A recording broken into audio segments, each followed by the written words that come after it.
720 Good morning. Welcome to the Greg Belfrage Show. The Doctor of Discernment is on the air. I love the Greg. I didn't think I was going to make it today. Having issues on the air, and it's like, oh, mornings like this just stress me out. No prescription required. So I'm not ready. And will not tolerate a loser. Americans play to win all the time. I don't believe in the no-win scenario. This is the Greg Belfrage. Good morning, my friends. The marketplace of ideas is open. Welcome to the Greg Belfrage Show, Monday, March 3rd. Hope you had a wonderful weekend. And I bet you spent all weekend talking about because I sure did, the meeting between President Donald Trump and Vladimir Zelensky, who met in the Oval Office on Friday. And it was just absolutely incredible. It was one of those times where you just, your jaw drops and you're watching it and you're like, seriously, this conversation is taking place in front of the media and in front of the world. And this is, it was absolutely incredible.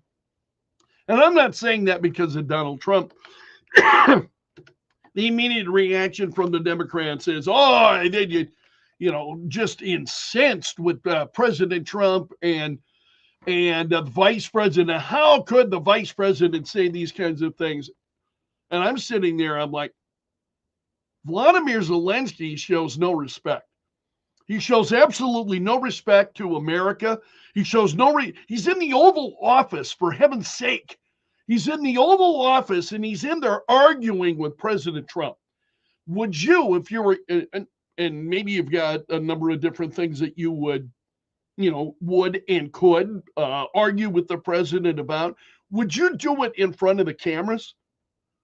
Seriously, you're called to the White. You've been called into America's house. You have been called into America's house, and you decide that this is the best way to go about it. I watched this, and it was just incredible. You think Donald Trump kept his temper during all of this? I'm really interested to get your thoughts on it. We'll open up the phone lines later this morning. We'll open up after 7. Should Vladimir Zelensky apologize? He doesn't want to accept a ceasefire. Ceasefire is the first step toward a lasting peace. Ceasefire is not the end. You see that going on right now with Israel and Hamas. You begin a ceasefire, you try to work then toward lasting peace. I thought that was just universally understood. Zelensky doesn't want a ceasefire. No ceasefire. Is there anything reasonable about what he is? It was just absolutely crazy. So we had that happen on Friday. And this was Friday morning, actually. And I've got to, I happened to be, as I am most Thursday and Fridays, I'm working in the Kello studio, and we've got Fox News Channel on, and I'm looking up, and I'm seeing this, and I start watching, and it's just, once you started watching that, you couldn't stop. It was just absolutely incredible. You think the president held his temper? I'm very curious to get your thoughts on it. So we had this, now remember, the reason that Zelensky was there was to sign this minerals deal. He was going to sign the minerals deal. He never signed it. He wound up leaving, and the White House had lunch prepared for Zelensky, like 18 people. I think they were planning to feed 18 people between the various folks who were there. So they had a lunch where like 18 people prepared, and the president said, no. And that's all of this went sideways. The president winds up giving the lunch then to staffers. There's just like, yeah, have it. We're not going to be eating. So the whole thing goes sideways. Then you have Zelensky meeting with the British Prime Minister following this this meeting with President Trump. So it was a pretty heated Oval Office meeting. I thought the president kept his. The president speaks very plainly, but he doesn't get combative. Like me, I would fly apart. I really would. I would just fly apart at the seams. And here's President Trump, I think, being incredibly disrespected.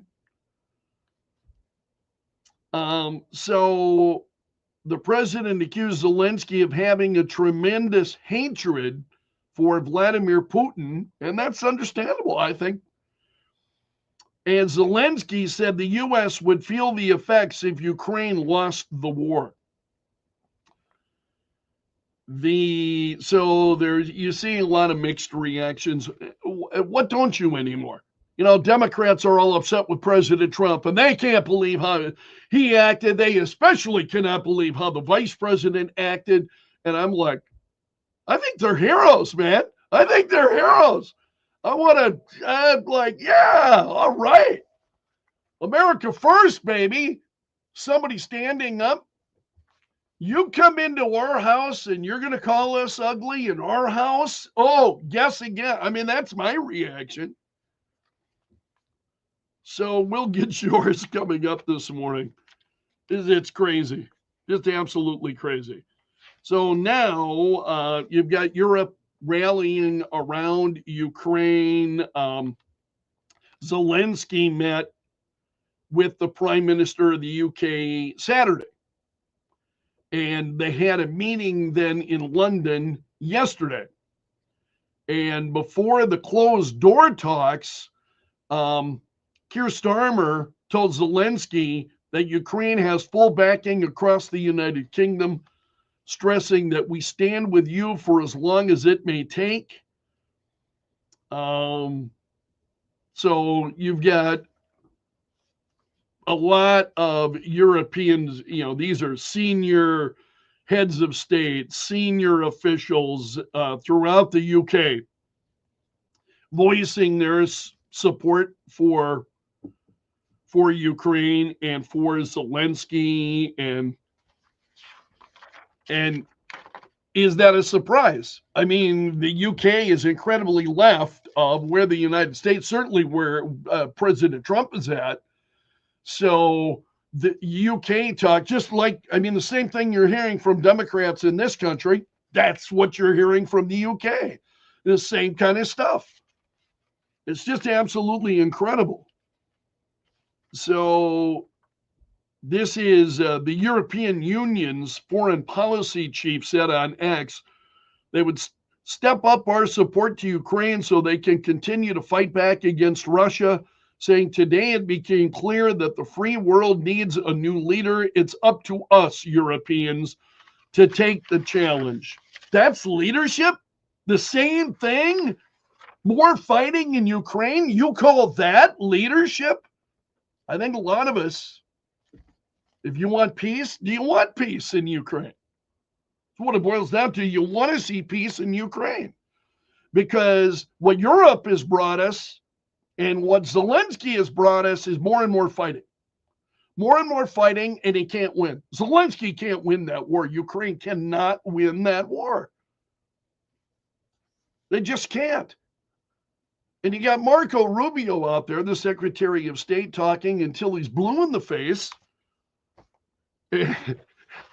God love him, seriously. He's out there and he's on some of the Sunday shows. And of course, I saw him, I think it was an interview on Friday that he was doing. And he's almost, seriously, he's like blue in the face trying to explain. And of course, the legacy media doesn't get it. Like it was a CNN interview. So of course, they don't get it. And he's like, how is it you don't understand this? He didn't say that, but you could see, kind of sense that frustration on the part of Secretary of State Rubio. And I'm like, totally understand how you feel. It's just crazy, man. This is just absolutely wild. So I'm really eager to get to your phone calls coming up a little later this morning, 605-336-1320. We'll open up the phone lines after 7 this morning. You can drop me an email right now. If you've got time this morning, greg.belfrage@kelo.com is my email address. I'd love to hear from you. greg.belfrage@kelo.com. And again, we'll open up the phone lines after 7. So that was just, again, I watched the whole thing. And rewatch parts of it and rewatch parts of it. And then you see the reaction. And then I also watched the Zelensky interview with Bret Baier, Fox News. Because Bret Baier, this was after this disastrous meeting that Zelensky has with the White House. He was scheduled for an interview with Bret Baier on Fox News. And Zelensky then on Friday was canceling a number of interviews. He did not cancel his interview with Bret Baier. So I watched that on Saturday morning, and the guy cannot apologize. Do you know, folks, he just absolutely refused to apologize. That's Zelensky. He won't apologize, and it's just absolutely incredible. And Bret Baier asked him very pointedly and repeatedly, will you apologize? And this guy, I don't like this guy personally. I mean, now you've watched and you see, you think the United States should deliver more support for Ukraine? More support for Europe and what's going on with this over there? Wow. So the whole peace deal looks like it may have been scuttled. I don't know where we go from here. Thankfully, not my job, but where do we go from here? But the whole thing just absolutely derailed on Friday over the weekend, and just really incredible. And so then, I found this interesting. We talk about NATO and what we see happening right now from Europe and the NATO nations that are out there. Elon Musk says that the United States should pull out of NATO and the UN. He was responding to a post that suggested the U.S. should leave both organizations. And Musk simply replied, I agree. He didn't say anything further than that. But he's saying the U.S. he's in agreement that the U.S. should pull out of NATO and the UN. And so there have been those, like Senator Mike Lee. He introduced legislation with other lawmakers to withdraw from the UN. He called it a platform for tyrants and a venue to attack America and her allies. Lee also suggested over the weekend the U.S. should exit NATO. And he was referring to the controversy involving a Norwegian fuel supplier, because they were upset. This Norwegian fuel supplier, they were upset with Trump for the way Zelensky was treated. And they since have softened that. That story is trending. I will share more details with you coming up here within the hour. But Lee said, I mean, this whole thing is just an absolute mess. And you got all of these folks who are frothing at the mouth. And they're upset with Donald Trump. And they're upset with America. And it's like, where is the frustration with Zelensky? I'm not that. And when you say that, that doesn't mean you're supportive of Russia. Not at all supportive of what Russia is trying to do. Russia must just be watching this and going, I mean, it's absolutely incredible. Now, do you think that Russia is looking at Donald Trump and thinking, this guy is tough? This guy is tough. He's going to stand his ground. Or do you think, oh, we're going to just roll over Donald Trump? That's not the message I would have taken away from what happened on Friday. I would not, I did not see the way the president acted as any kind of display or show of weakness. It just did not come across to me that way at all.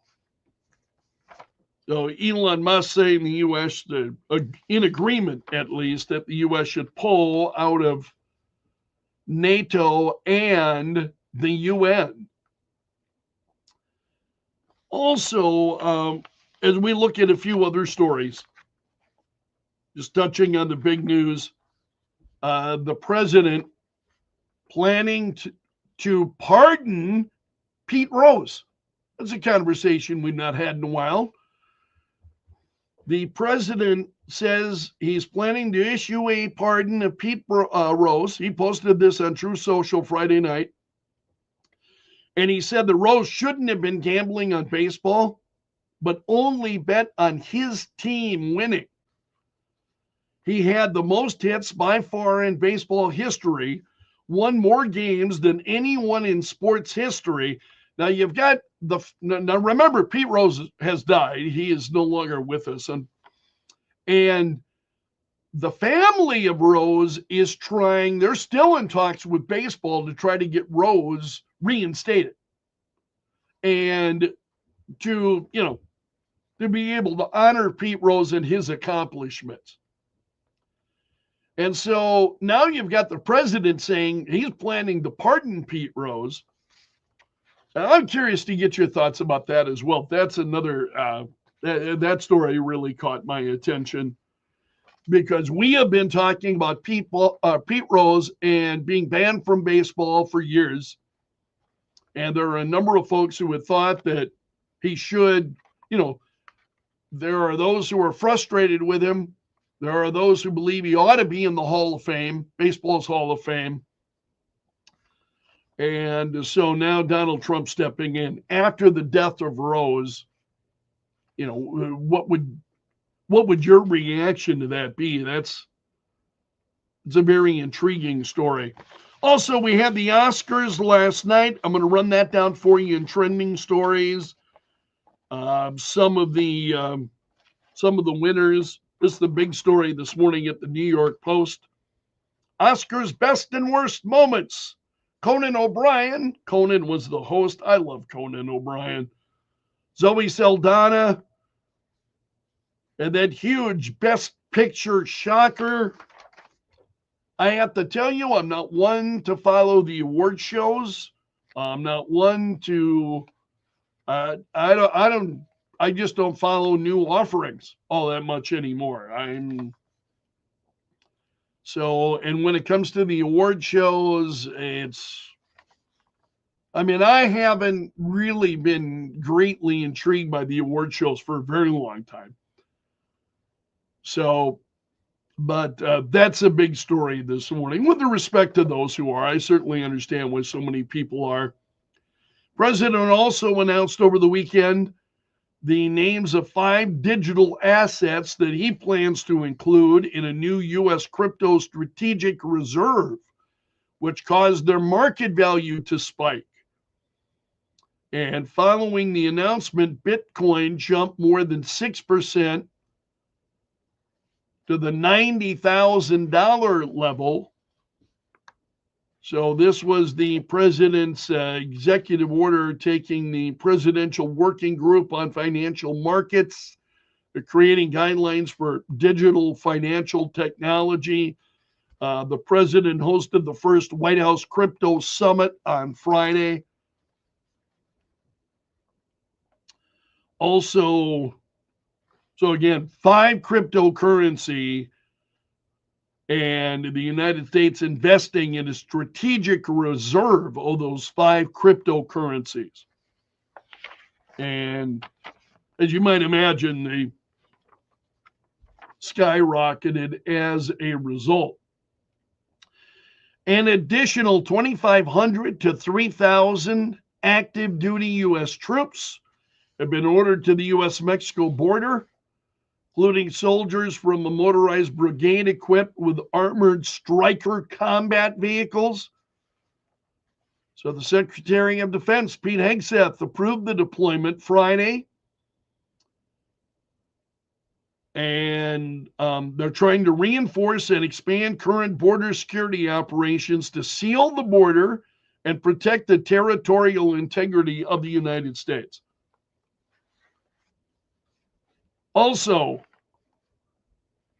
papal officials said to the Pope that Pope Francis remains stable, but in guarded condition as he recovers from double pneumonia. He's been in the hospital since February 14th. So the Pope, expressing gratitude for prayers and medical care, urged continued prayers for peace. And that's a look at the big stories this morning. 626, partly cloudy and 39. Fox News Radio coming up here in just a few moments. You're listening to the Greg Belfrage Show this hour. Brought to you by the Window Shop of Mitchell, offering custom windows starting at $99 a month. Weeknights 5 to 8. Kello News Talk 1320 107.9. The Kello Hotline is sponsored by Tires, that get you more tire and automotive. Yeah, forgive me. This morning just really started out rocky. I was in a pretty good place, and I have had things happening here at work. I feel like there are forces conspiring against me. So thanks for your patience. Okay. Work with community partners to improve living situations and develop housing options in our communities. Your joints are your connection points, and when they hurt, they stop you from moving freely. Hey, good morning, Melissa. Melissa's on the stream this morning. Appreciate your comments. Safely restore your movement and relieve your pain with same-day joint replacement surgery options. And Melissa is also pretty fired up about Zelensky. I don't blame you. We'll open up the phone lines after 7.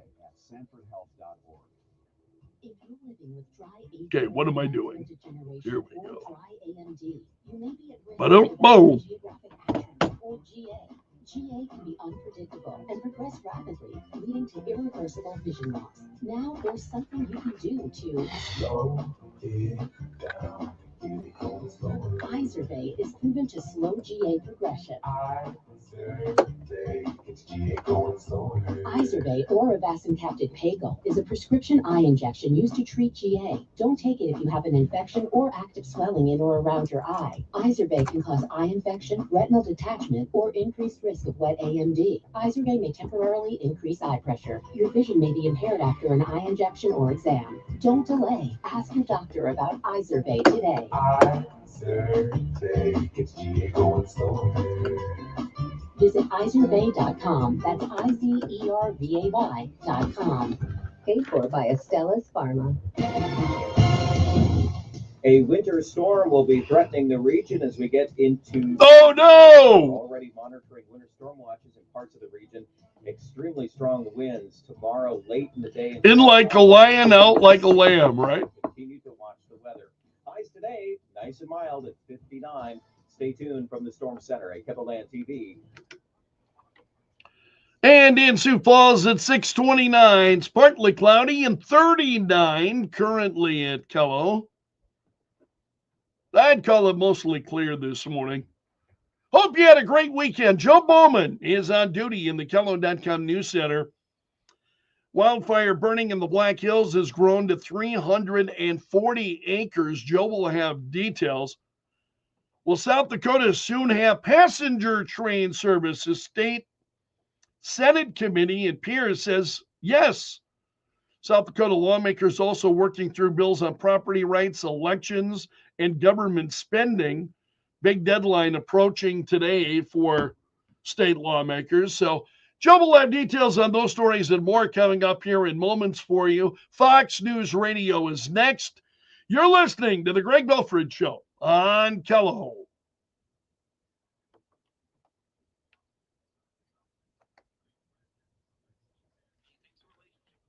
will continue and that he's still ready to sign a deal sharing Ukraine's minimal rights, a signing canceled after his heated meeting with President Trump. Several Trump administration officials say a reset is necessary before talks can resume again. Secretary of State Marco Rubio says they must figure out if a peace deal is even possible before talking about providing security guarantees. Officials say the spat on Friday has thrown that sequencing off. Fox's Madeline Rivera. Some wildfire evacuations in North and South Carolina are lifted as firefighters gain more control. That's really the miracle here. No lives lost, no structures lost. South Carolina Forest. Yeah, agreed, Steve. Doug Wood there on Fox and Friends. Steve said it's funny to me that Zelensky believes he can win the war. He's already lost. Yeah, it's crazy what's going on with all of that.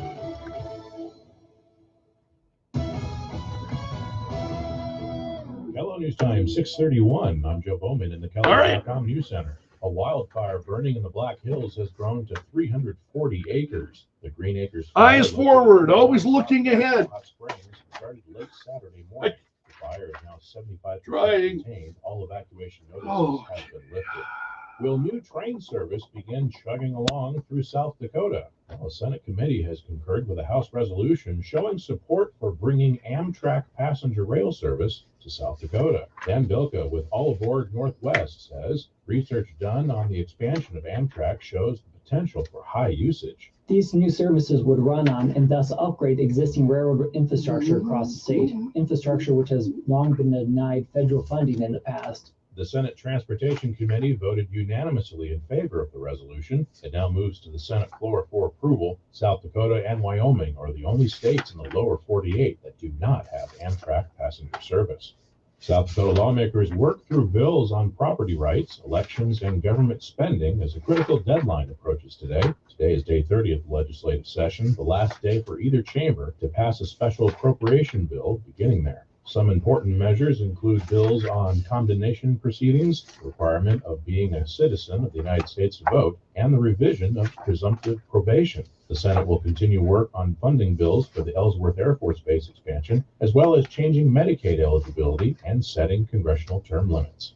The South Dakota Transportation Commission has approved the upgrade of 17 bridges across the state and in the Sioux Falls area. Roughly $80 million was approved for the projects. And in basketball over the weekend, the Coyotes beat North Dakota 92-73. The Yotes end their season 14-2. The Skyforce lost to the Stockton Kings 117-98, and the Minnesota Timberwolves cruised past the Phoenix Suns 116-98. From the Kellogg.com News Center, I'm Joe Bowman. The news never stops. Kellogg News Talk 1320 107.9. Weather brought to you by Intech Cleaning and Restoration. If you need it clean, call the Intech team. IntechClean.com. Significant changes are coming to the weather forecast tomorrow. In the meantime, today, high temperature 59 degrees and a partly to mostly cloudy sky, south winds.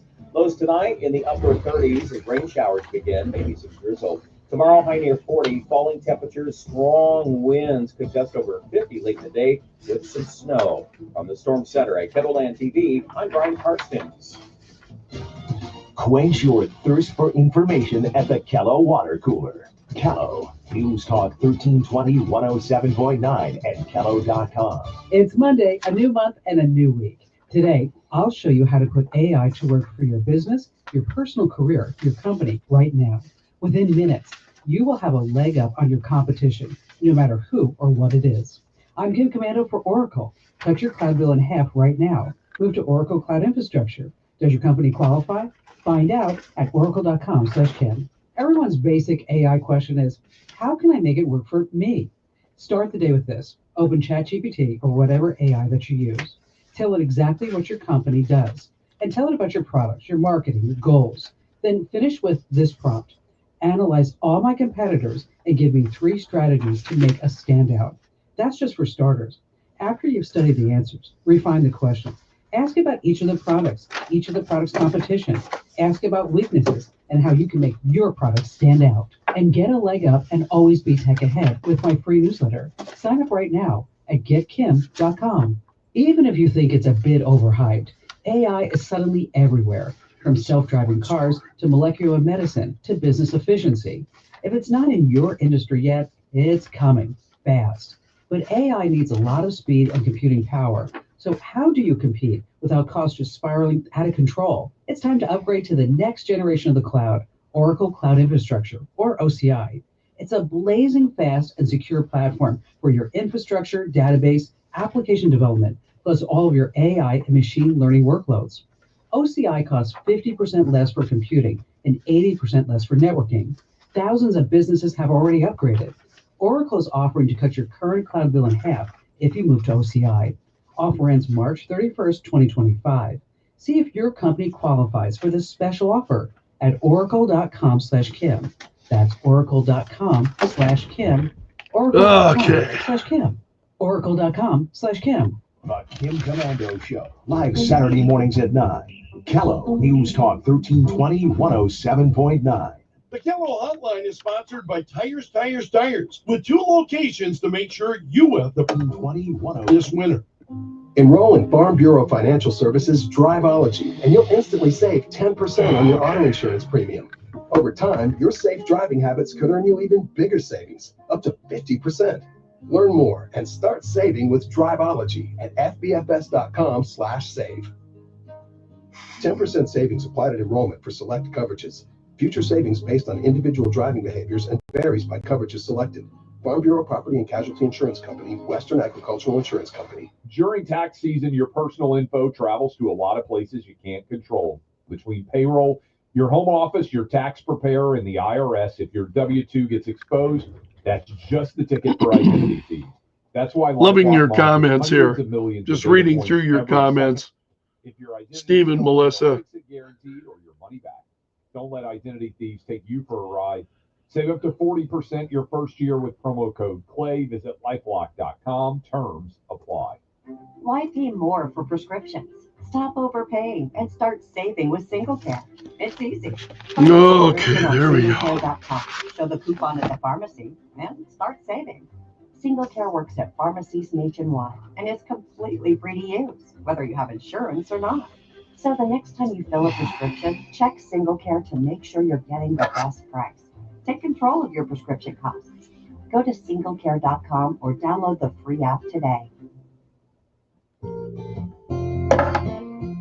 I'm home, and I love it. I'm home where I belong.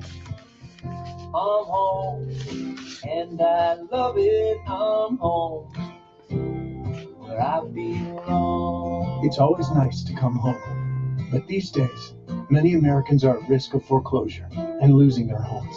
Fortunately, help is available. Making Home Affordable is a free program from the U.S. government that has already helped over 1 million struggling homeowners, and we want to help you. I'm home, and I love it. I'm home. Find out now what your options are. Go to makinghomeaffordable.gov or call 1-888-995-HOPE. The sooner you act, the better chance we can help you. Okay. Brought to you by the U.S. Treasury, HUD, and the Ad Council. On Kello Radio, you always get entertaining talk and news when it happens. And at Kello.com, there's even more, like local stories and podcasts that make life in South Dakota even better. So it's Kello Radio for what you need to know. And Kello.com Excuse me. You want to know even more. Kello News Talk 1320 107.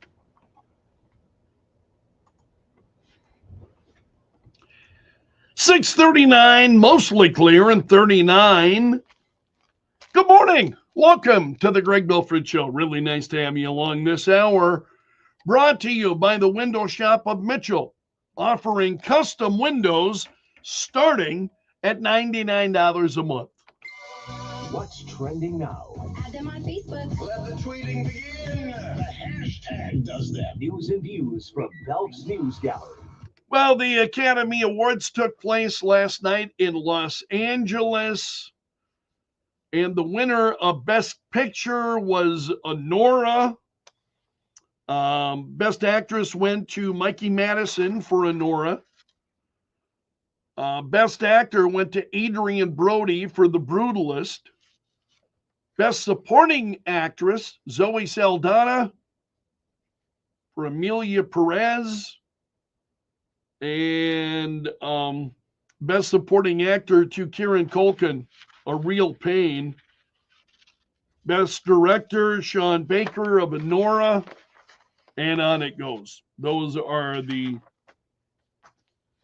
obviously a number of others as well, but those were the biggest winners at the Academy Awards last night. Harrison Ford was supposed to present at the Oscars yesterday, but he dropped out. He was diagnosed with shingles, according to reports. And he's 82 years old now. Entertainment Weekly said he's doing okay and was resting, but he did not present at the Oscars yesterday. Also, Oscars weekend, Captain America Brave New World celebrating kind of a muted victory. They're keeping their box office streak going for the third weekend in a row, but it's not doing all that well. It's underperforming. So underperforming, you know what that means, right? It's like we're tops at the box office, and you look at the numbers and you go, really? Okay, other stories this morning. You had, as we mentioned before, Fox News showing it right now, the meeting between Vladimir Zelensky, President Trump, Vice President Vance at the White House on Friday. So over the weekend, you had Zelensky meeting with King Charles at the entrance to his home. And so Europe being very supportive of Zelensky. More than 30 people waving Ukrainian flags gathered on the estate to await Zelensky's arrival. And BBC talked to some of them. So the king also very supportive. So I'm going to hold my comments about the king. Maybe not. Another person who actually, what is it he does?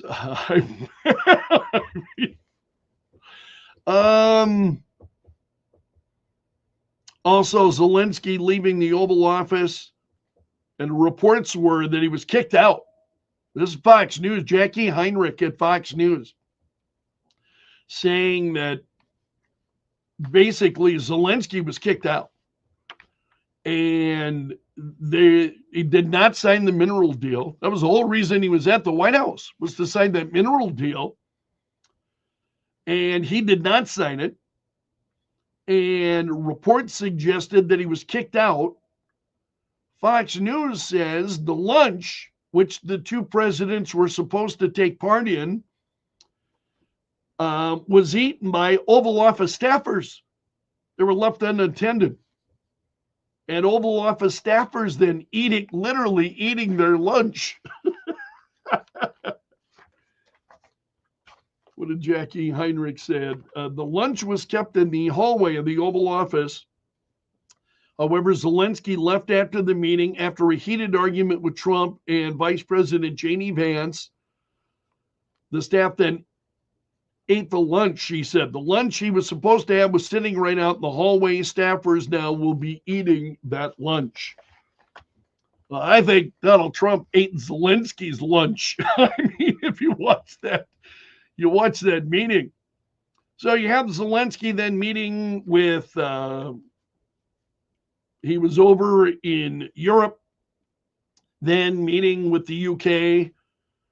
And their prime minister says that London and Paris will take the lead on drawing up a plan to stop the fighting, which will then be presented to President Trump.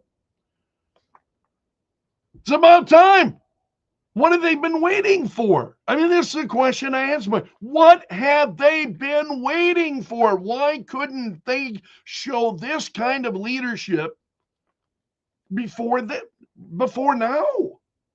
I mean, it's just absolutely incredible. Can you imagine? Do you think we would be talking about an end to this war if Joe Biden had won another term? Do you really think the world would have been on? You would have seen Europe now saying, well, we've got to take the lead on drawing up a plan here for peace in the Ukraine if Joe Biden were still in the White House? How in the world can you believe that? Just absolutely incredible.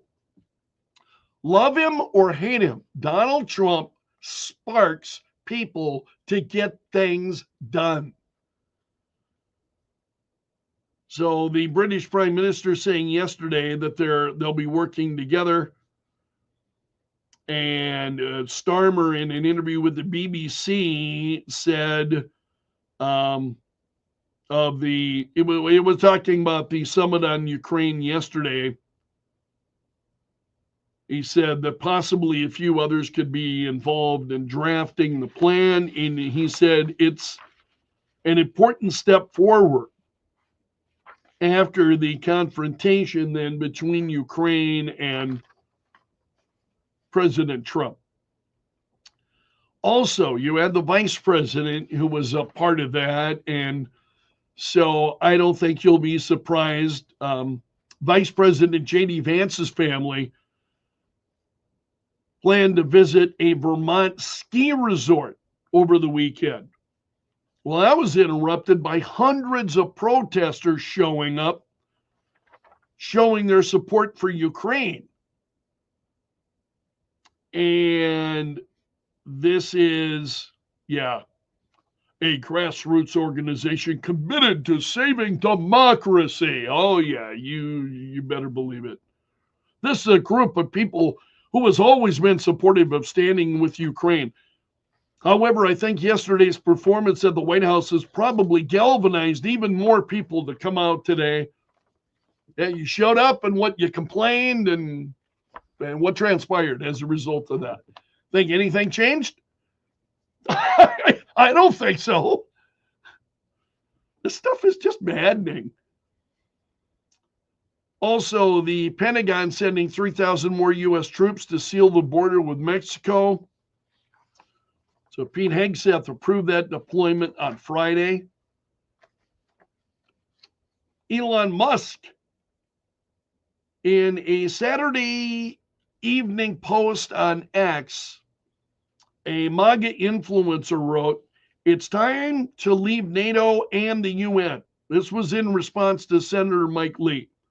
And then Musk responded to the post and said, "I agree." Then Musk, yesterday morning, shared a post by Kentucky Representative Thomas Massey, who wrote, "NATO is a Cold War relic that needs to be relegated to a talking kiosk at the Smithsonian." He says, oh, we've got to talk about this. we have got to talk about this later this morning. Also, the Defense Secretary Pete Hegseth ordered U.S. Cyber Command to stop offensive cyber and information operations against Russia. One former official told the Washington Post that the pause was due to the Trump administration's effort to negotiate with Russia to end the ongoing Russia-Ukraine war. Zelensky surely didn't help that effort on Friday. Also, the president on Saturday saying an executive order making English the official language of the U.S., which I love hearing, and I hope to be able to speak it fluently someday. Some days are worse than others. So this revokes an executive order issued by former President Bill Clinton in 2000.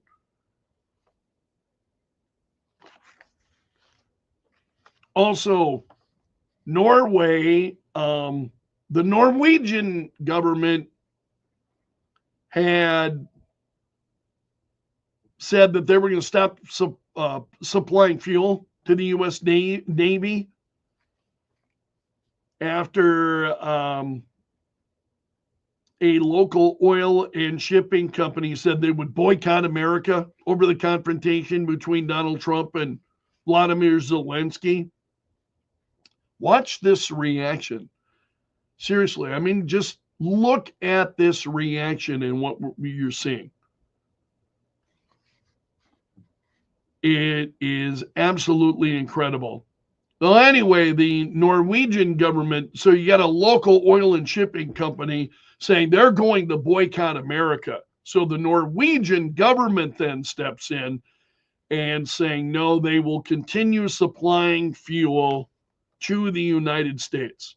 This was Norway's Ministry of Defense yesterday, saying the U.S. ships would continue to receive support from Norway after this fuel supplier said they would cut off operations within the United States. Also, a federal judge has ruled against President Trump firing the head of the Office of Special Counsel. So here you've got the judicial branch telling the executive, the chief executive, yeah, you can't fire people within the executive branch. There's a battle that's going to be forming there too, between the executive branch of this country and the judicial branch, I think. Because the judicial branch, you're seeing a number of judges who want to get in the way of what the president is doing. Also, other stories that are trending this morning, the beef between Canada and the United States continues. 2 weeks ago, Canadian fans began booing the national anthem at sporting events after the president promised to impose tariffs then. And it happened at a WWE event. This was the WWE Elimination Chamber in Toronto. And folks were booing. So, and then you got people reacting to that as to.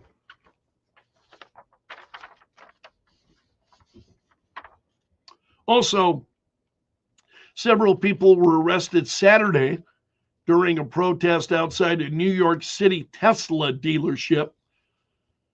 They were protesting against Elon Musk's role in cuts to the U.S. federal workforce. So there were, the protest, according to Reuters, involved hundreds of people. They quoted police. So there were protests that unfolded outside Tesla showrooms in Jacksonville, Florida, Tucson, Arizona, as well as some other cities, leading to traffic snarls. The report said protesters were seen waving signs reading, "Burn a Tesla, save democracy, no dictators in the USA." Other stories trending this morning. And again, what has changed? Have you seen Elon Musk back off at all? The more people bellyache, and you see Elon Musk changing his approach at all, or you see Donald Trump changing his approach at all? Just going crazy.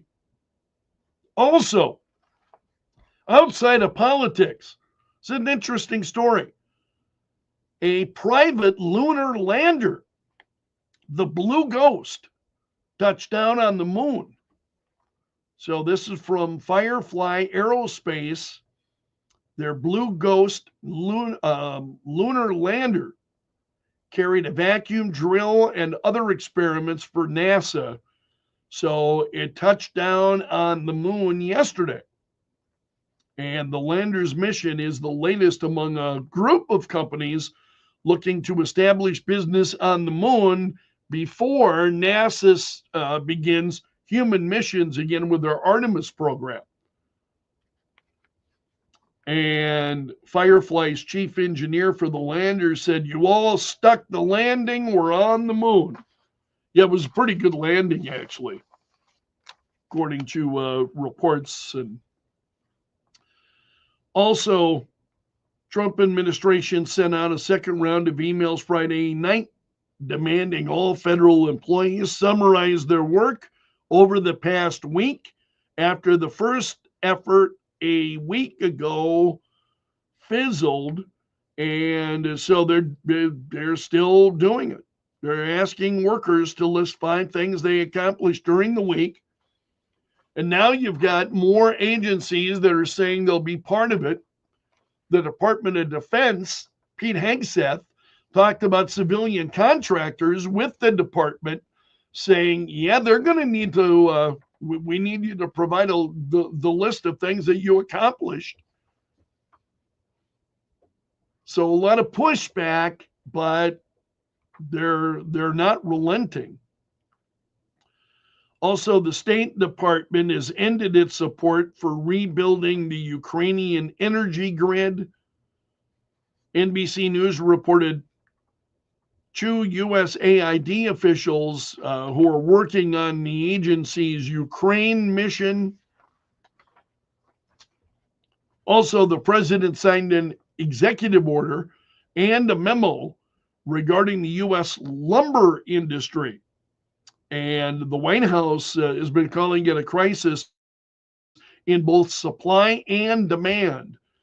So the executive order is titled Freeing Our Forest, and it will focus on the supply of lumber and timber. And that's a look at the stories trending this morning in Belf's News Gallery. Thanks for starting your day with the Greg Belfrage Show. This portion brought to you by the Window Shop of Mitchell, offering custom windows starting at $99 a month. Kello stands for news. Well, thanks so much for joining us for the first hour of the show, and I hope to see you during the 4th hour. Thanks so much for being here. Appreciate all of you very much. Have a great Monday.